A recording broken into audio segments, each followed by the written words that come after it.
All right, let me start with something that a lot of people feel, but almost nobody actually says out loud. Every once in a while, something happens in public life. Some headline, some comment, some sudden breaking news moment. And it doesn't just feel like news, it feels like a mirror reflecting how society thinks, how institutions react, and how regular people are trying to keep up with a world that honestly is moving way faster than anyone can process. And here's the funny thing. These moments aren't always big, dramatic events. Sometimes they're tiny. A rumor that spreads a little too fast.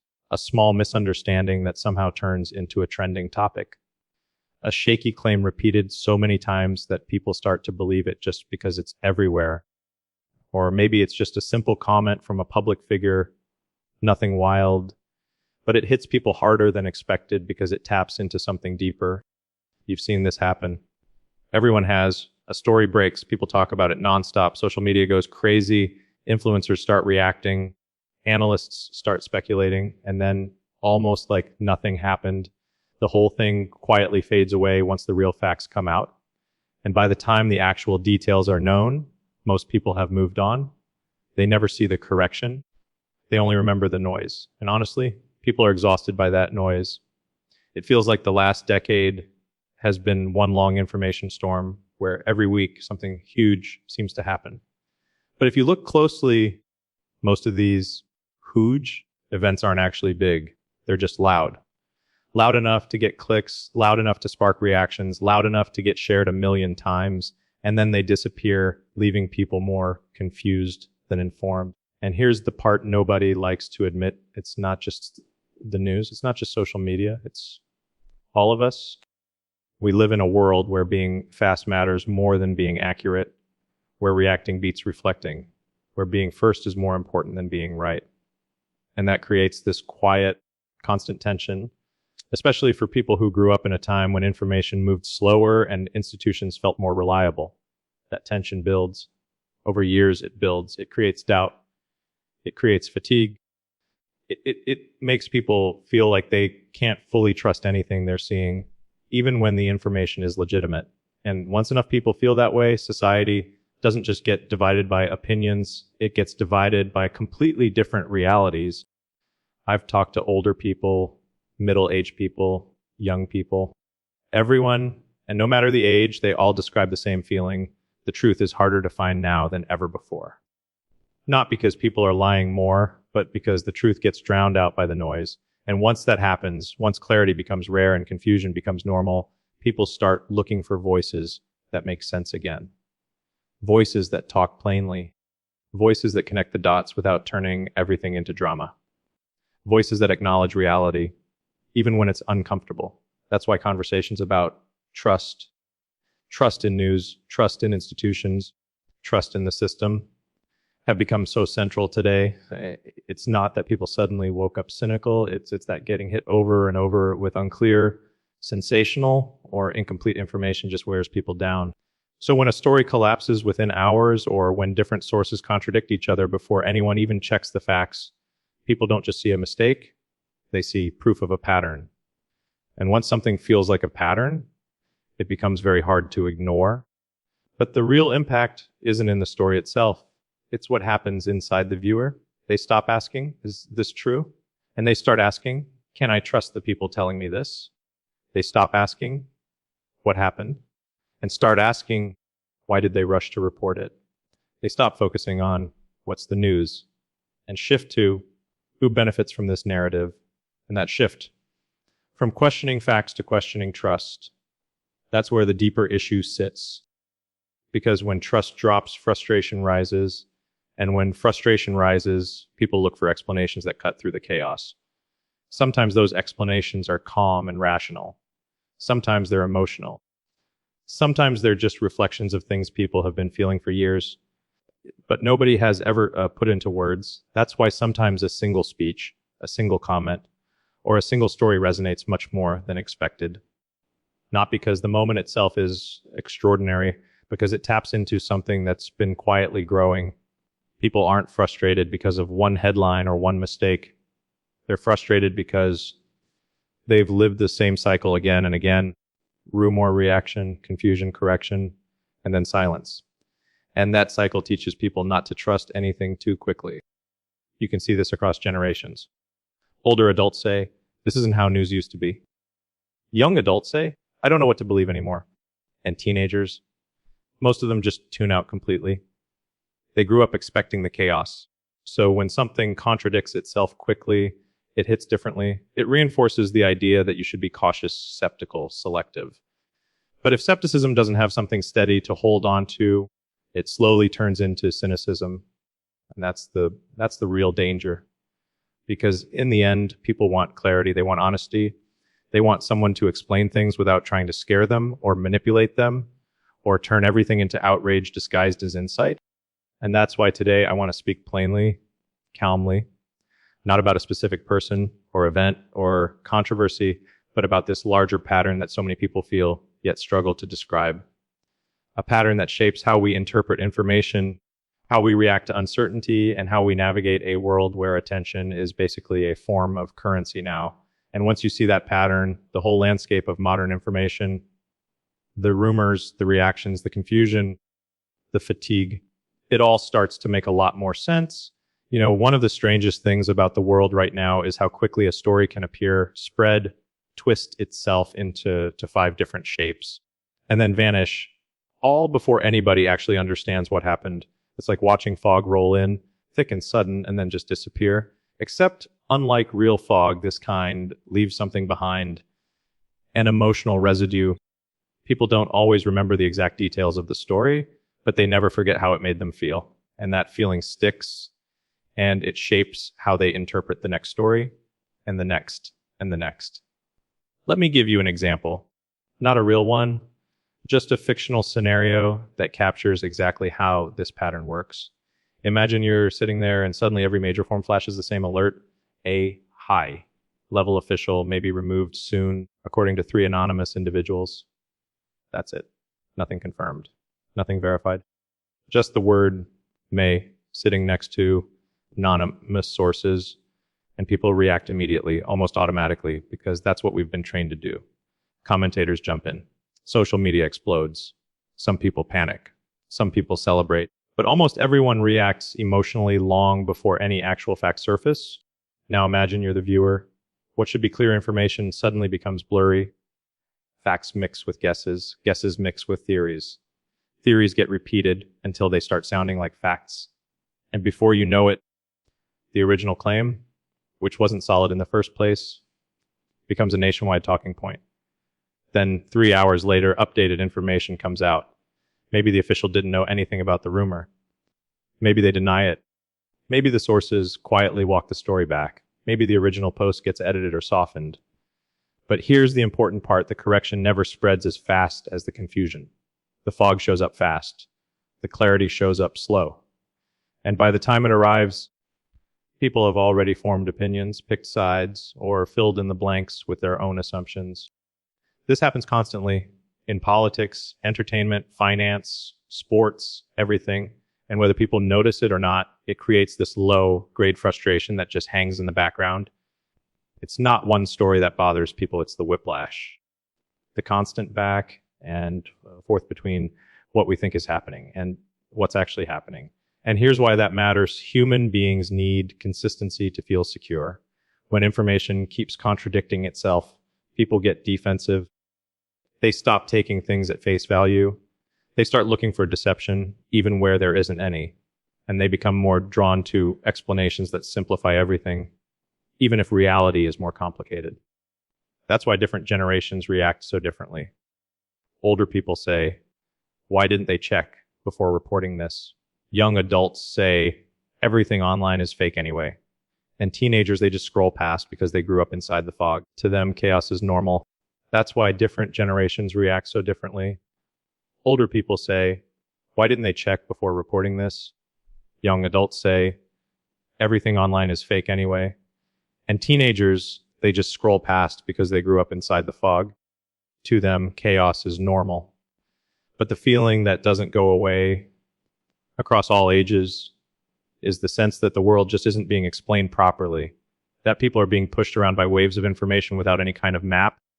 And that confusion makes viewers gravitate toward voices that speak slowly, clearly, calmly, without the breathless drama that has become standard online. That's why calm commentary is so powerful right now. When someone pauses and says, "Hold on, let's look at this carefully," people pay attention. Not because they agree or disagree, but because the calmness itself feels like a relief.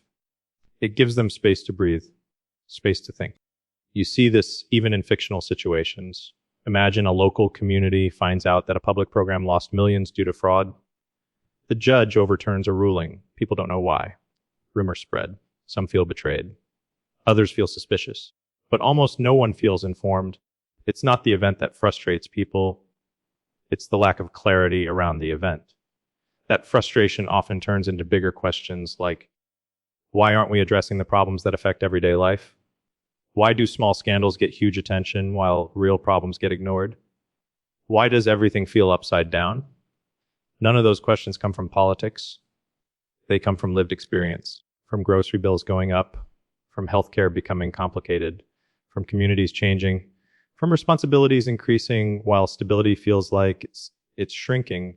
People want to understand why their daily life feels harder.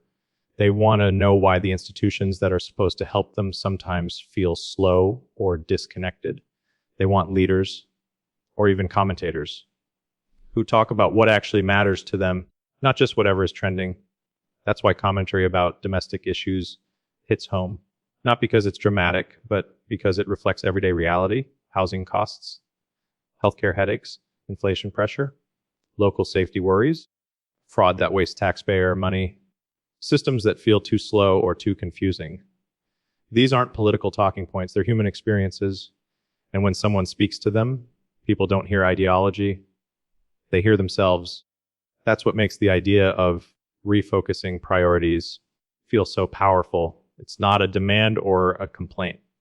It's just a simple, honest, hey, what about the problems happening right here in front of us? And here's the interesting thing: when you zoom out, you start noticing a huge gap between what dominates public conversation and what dominates private conversation. Public conversations, especially online, revolve around drama, scandal, rumor, shock value stories, but private conversations, the ones people have at home at dinner tables in quiet moments, revolve around everyday realities. Can we afford this? Why is this process so complicated? What's happening to our neighborhood? Why do official explanations always feel incomplete? Why does everything have to turn into a crisis? That gap makes a lot of people feel like society is drifting into a place where noise matters more than substance. And that's exactly why certain voices stand out today, not because they're louder, but because they slow everything down just enough for people to finally think. There's something else happening underneath everything we've been talking about, something quiet, something subtle, and it affects everyone, but it hits seniors the hardest. It's this sense that institutions, the systems people relied on for decades, feel different now. Not necessarily corrupt, not necessarily broken, just different, less grounded, less steady, less predictable. And that matters because people depend on predictability to feel secure. Years ago, even if someone disagreed with a decision from officials or the media or some agency, they still trusted the process behind the decision made sense. Maybe they didn't like the outcome, but they assumed the people involved were at least trying to get it right. But today, even when institutions do the right thing, people often think the opposite. Not because of corruption, but because trust has been worn down over time by too many confusing, contradictory, or poorly explained moments. And trust doesn't collapse overnight. It erodes slowly, almost invisibly. In tiny steps, a headline gets exaggerated. A story gets reported before it's checked. A correction is issued quietly, where barely anyone sees it. A process feels unclear. A decision gets misunderstood online. A rumor outruns the truth. A narrative gets simplified just to get clicks. Every one of those moments leaves a little dent. Just one dent. Nothing. But thousands of them. That creates a shift. People start feeling like the ground beneath them is slightly unstable, like the systems that are supposed to serve them aren't aligned with what they actually need. Like the priorities of the people making decisions don't match the priorities of the people living with the consequences. This isn't a political observation. It's psychological. When someone's day-to-day life becomes stressful, When bills go up, healthcare gets complicated, and official communication feels confusing. Any small sign of dysfunction feels amplified. It doesn't just register as annoying. It feels personal. So when a verdict gets overturned, or a fraud case slips through the cracks, or a process takes too long, even if the explanation is legally correct or institutionally sound, the public doesn't experience it as logic. They experience it through emotion, through the frustration they've already been carrying. They don't see the technical nuance. They see the emotional pattern. And that leads to something else. People begin to wonder whether the system is working for them or around them or without them entirely. That's why societal commentary has become so powerful today. Not because people want drama, but because they want clarity. Commentary gives people orientation. It helps them make sense of the fog, not by giving all the answers, but by giving them a way to think about the answers. In a world overflowing with information, the real scarcity is interpretation. People don't just want facts. They want meaning. They want someone to help them connect the dots, to take scattered pieces and form a coherent picture. But here's the challenge: meaning has to be given responsibly. If commentary becomes sensational, it becomes noise. If analysis turns into accusation, it fuels division. If information is oversimplified, it confuses more than it clarifies. If uncertainty is sold as certainty, trust collapses even faster. So the most valuable voices today aren't the loudest. They're the ones who stay centered. Voices that say, hold on, let's slow down. Here's what we know, and here's what we don't. Let's think about this practically. Let's look at why people feel the way they do. People cling to that tone because it feels like a life raft in a storm. It's not about agreement. It's about understanding. And that understanding becomes essential when we talk about how resources are managed, how decisions get made, and how systems respond to wrongdoing. Take that fictional example of a fraud case. Money meant for community services gets misused. The exact details don't even matter. What matters is the feeling it sparks in viewers. People think that money could have helped someone. Why wasn't this caught earlier? How many other cases like this are out there? It's about fairness. It's about accountability. It's about wanting the system to protect people, especially the ones who rely on it the most. And when something feels unfair, even if legally it's justified, the emotional reaction will always be stronger than the factual one. That's why commentary about domestic issues cuts through the noise so effectively. It taps into universal concerns: safety, stability, affordability, dignity, opportunity. People want to know, are decisions being made with our lives in mind? Are leaders paying attention to what matters right here at home? Are the systems designed to protect us still doing their job? Are our concerns even being heard?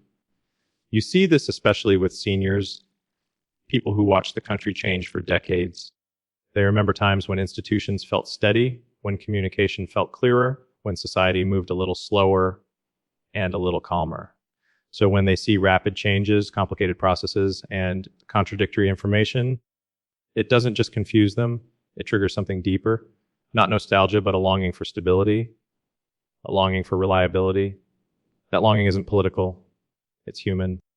And when someone gives voice to that longing, when someone finally articulates the feeling that priorities feel misaligned, that daily life feels harder than it should, it resonates powerfully.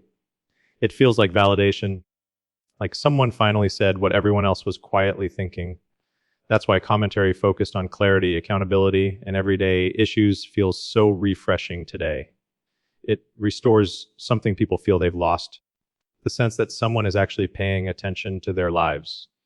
You know, there's another layer to everything we've been talking about, and this one isn't about the systems around us. It's about us, about how we, as individual people, try to make sense of those systems every day. Because right now we live in a world where information is everywhere, but context is rare. And without context, even the simplest facts can feel heavy, confusing, or just plain overwhelming. Think about how most people take in information today. They're not sitting down with long reports or detailed breakdowns. They're scrolling. They're glancing. They're skimming little fragments, short clips, half-explained opinions, dramatic headlines, tiny pieces of conversations taken out of something bigger. And after a while, the whole experience kind of feels like someone is dumping puzzle pieces on your table, but they're all from 30 different boxes. The colors don't match. The edges don't fit. And you don't even know what the final picture is supposed to look like. That's why people love long form explanations now more than ever, because they want someone who steps in and says, okay, hang on, let me put these pieces together for you. And it's not about having authority. It's not about being an expert. It's about giving people a moment of relief, a sense that the chaos can be arranged into something that makes sense. This is why so many viewers gravitate toward creators who break things down calmly. The ones who say, all right, let's take a step back instead of pushing panic or emotion. The ones who help people understand instead of pushing them toward fear. But even those creators face a challenge. How do you make things clear without making things heavier? And the answer really is balance. It's about showing people the parts of a story that actually matter to their lives. It's about filtering out the noise and highlighting what's useful. It's about saying, let's focus on the part that affects your wallet. Let's talk about what this means for your family. Let's look at why people feel the way they feel. Because people don't need constant drama. What they really need is grounded guidance. And this leads into something most people don't realize about frustration today. People aren't upset because the world is complicated. They're upset because the explanations they receive don't match the complexity they feel. When someone is juggling rising bills, complicated healthcare, confusing paperwork, job stress, or issues in their own neighborhood, hearing national conversations focused on something completely unrelated feels strange. It feels disconnected. It feels like the bigger conversation is floating somewhere above real life instead of landing where people actually live. And that disconnect becomes even sharper when sensational stories overshadow everyday struggles. People look around and think, why are we talking about that when this is happening right here? That question isn't political. It's practical. It's human. Whenever institutions or media focus on something that doesn't line up with what people are dealing with daily, it creates a feeling, a perception that priorities are misaligned. So when someone finally steps in and talks about affordability or safety or healthcare or the responsible use of resources, people pay attention. Not because it's shocking, but because it's finally relevant. And relevance is the strongest form of attention we have. It makes people lean in.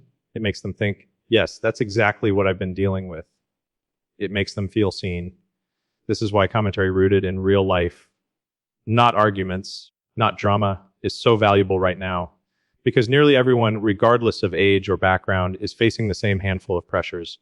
Take affordability, for example. Everybody feels it. Rent going up. Groceries going up. Healthcare costs going up. Energy bills creeping higher. It's universal. And when life gets more expensive, people naturally become more sensitive to how systems are managed. They want to know that the money they contribute is being used wisely. They want to feel like the systems around them are functioning as intended. They want to believe that effort is being made to keep things fair. That's why stories about fraud, even when they're fictional, hit home emotionally. It's not the technical details. It's the underlying message people feel. Resources meant to help the community should actually help the community. That's it. Fairness. Trust. A sense of responsibility. And when any system seems inconsistent or slow or unclear, people react strongly. Not because they expect everything to be perfect, but because they expect it to be trying to improve, trying to respond to real concerns. And this expectation shapes how people interpret everything else they see, even unrelated events, even rumors that collapse after a few hours, even small moments of confusion. Those moments become symbols, emotional shorthand for the bigger desire people have clarity. And that's why responsible commentary doesn't just highlight problems, it explains them. It connects them to the bigger picture. It acknowledges how people are affected. It helps them make sense of things without adding panic. Commentary becomes meaningful when it turns complicated ideas into something human, when it explains processes in plain language, when it helps people understand the practical impact behind the headline. People don't want outrage. They want understanding. They don't want fear. They don't want division. They don't want direction. And the creators who can offer that calm guidance become trusted voices, Not because they have every answer, but because they help people navigate uncertainty without making it heavier than it already is. You know, something really powerful happens when you slow down for a moment and then start connecting the emotional dots, not the political ones, not the dramatic or sensational ones, but the human ones. Because when you look at everything through that lens, you start noticing a pattern that explains why life feels so tense, so fast, so noisy, and honestly, so confusing sometimes. And the pattern looks a little like this. People are carrying more stress in their personal lives than ever before. Information is coming at them faster, louder, and with way less structure. Institutions communicate in ways that feel complicated or technical or hard to follow. Social platforms push content that rewards outrage more than understanding. And real clarity, actual grounded clarity, is becoming rare. And when clarity becomes rare, people start craving it. They start hungering for someone who can step into the noise and say, all right, let's walk through this together. And that craving isn't limited to one age group, but it's strongest among seniors and working families, the people who feel the weight of life on their shoulders every single day. These are the people helping their kids, helping their grandkids, juggling bills, managing health concerns, balancing responsibilities, and trying to keep up with a world that honestly doesn't move at a human pace anymore. That's why commentary that focuses on real life hits so deeply. It's not because people want negativity. It's because people want honesty, simple, clear, respectful honesty. Just think about the issues that matter most right now. They're not abstract. They're not theoretical. They're practical: affordability, access to medical care, safety in the neighborhood, clear, understandable communication from institutions, transparency about where resources go, processes that feel fair and work the way they're supposed to. These aren't ideological topics. They're everyday realities. They shape how people sleep at night, how they plan for the next month, how they take care of the people they love, how safe they feel just walking outside. And when these issues don't get the attention they deserve, people feel invisible. Like the bigger conversation is happening somewhere far above their heads, while their day-to-day challenges sit quietly in the corner. That's why commentary that redirects the focus back to daily life feels refreshing, even comforting. It brings things back into balance. It makes people feel seen again. It reminds them that their experiences matter just as much, if not more, than whatever flashy story happens to be trending online. But here's the interesting part: when commentary shines a light on everyday issues, it also uncovers something deeper. People don't just want to hear what's wrong. They want to understand why it's happening. They want explanations. They want context. They want stories and examples that show how systems function or how they fall short. And above everything else, they want to feel like anyone is actually paying attention. This is why creators who speak slowly, calmly, and clearly are growing so fast. They fill a gap that the modern world has unintentionally created, a gap between the huge amount of information people receive and the very small amount of guidance they get on how to interpret it. People don't need more noise. What they need desperately is navigation. And that navigation becomes crucial when we're talking about fairness. Fairness in systems. Fairness in decisions. Fairness in how resources are distributed. Fairness in how processes work. Because when someone feels like a process isn't fair, even if the process is technically correct, they react emotionally. They feel like something isn't right, even if they can't put it into words. And that feeling is universal. It shows up in schools, in workplaces, in families, in neighborhoods, and yes, across society. People simply want to know that the systems around them are looking out for them, not overlooking them. And when commentary acknowledges these feelings gently, respectfully, without exaggeration or fear, it creates a bridge between a viewer's private worries and the bigger public conversation. A bridge that says, you're not imagining this. You're not the only one feeling this way. Your concerns make sense. And here's a clear way to think about it without drowning in the noise. That kind of commentary doesn't overwhelm people. It strengthens them. It empowers them. It gives them a sense of direction at a time when uncertainty can feel constant. And in a world where confusion is everywhere, that kind of grounded empowerment is one of the rarest, most valuable gifts anyone can offer. All right, let's bring all of this together slowly, carefully, calmly, because everything we've talked about leads to one bigger picture. We started with something simple, the idea that there are certain moments, certain situations that reveal the deeper patterns shaping public life. Not the loud patterns, not the dramatic headlines, but the quiet patterns, the ones sitting underneath everything, shaping how people feel and how people think even when they can't quite name it. We talked about how rumors appear out of nowhere, how they spread faster than anyone can process, how clarity arrives too late, and how this cycle, repeated again and again, builds real emotional fatigue. And that fatigue, it doesn't just affect mood. It affects trust. It affects how people evaluate information. It affects how people make sense of the world around them. We talked about fictional scenarios, a confusing decision, a sudden rumor, a system that didn't catch something in time, not because the stories themselves matter, but because they mirror the emotional reality millions of people experience every single day. We talked about why domestic, real-life issues, the things that affect families, seniors, workers, matter more than anything trending online. We talked about the gap that's growing between public conversation and private reality, how headlines are filled with drama while households are filled with very real concerns about affordability, health, safety, stability. And we talked about commentary, real commentary, and how when it's done carefully and responsibly, it has the power to reconnect those two worlds, not by blaming anyone, not by stirring emotion, not by exaggerating what's already overwhelming, but by offering something people are starving for right now, clarity. Because clarity is what people want more than anything.